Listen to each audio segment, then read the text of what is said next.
এদিকে কই আমি তো খাবার রান্না রাখছি।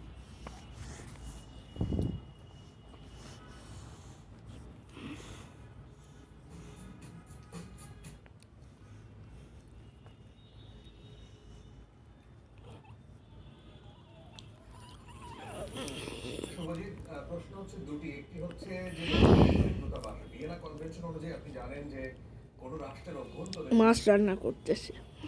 শুভজিৎ, প্রশ্ন হচ্ছে দুটি। একটি হচ্ছে গর- যে অভ্যন্তরীণ দূতাবাস ভিয়েনা কনভেনশন অনুযায়ী আপনি জানেন যে কোনো রাষ্ট্রের অভ্যন্তরে যদি অন্য রাষ্ট্রের যে দূতাবাস বা হাই কমিশন থাকে সেটা রক্ষা করার দায়িত্ব ওই রাষ্ট্রের।